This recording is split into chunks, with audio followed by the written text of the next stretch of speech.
basically exists by expectations of your audiences, and those expectations are today shared mainly because of what one calls the sheep mentality. That is, everyone likes it, so I like it, and then that feeds the whole thought process.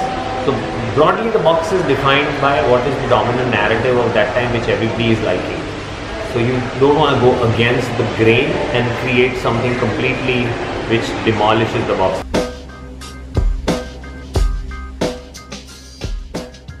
So on a design front, I am more the brand strategist and the copywriter.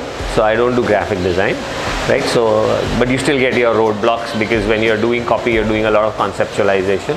And during that period, my core idea is to read, watch, and take in as much stimulation as I can, because my mind is automatically making connections or references with the problem I'm trying to solve.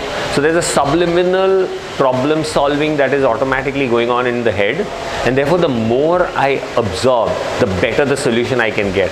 So I become alert and I start actually consuming more and more media. So I read more, I get up any magazine, I'll pick up book. As they say, take the walk in the park. But what you really mean is you're not really taking a walk in the park. What you're doing is you're observing people, you're observing behavior. So idea is get a sensory overload. That's the key idea to power through any kind of roadblock.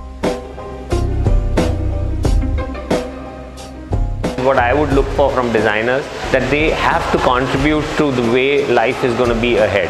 While delight is good, it's a fast, like an FMCG, it's a consume and be happy and forget about it. We need those joyous moments, but for me it has becoming more and more Instagrammable moments which people are looking for. They're looking for real depth in design. I come from an engineering background, and because of an engineering background, for me design has always been problem solution. Design has not been just delight. So delight is the cherry on the icing. There's first a cake, there's an icing, and then the cherry. So I would prefer if today designers would not just kind of focus on the cherry, but give as much or more importance to the cake.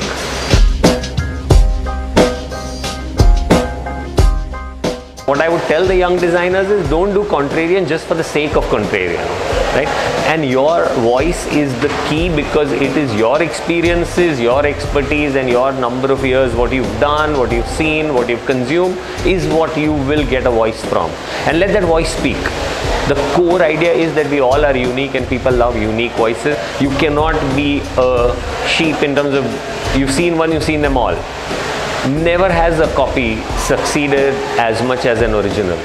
You will always have that the original is what people look for and not the copy. So get your own voice, and your own voice will resonate. It may take a bit of time, but it will resonate. So keep going on it.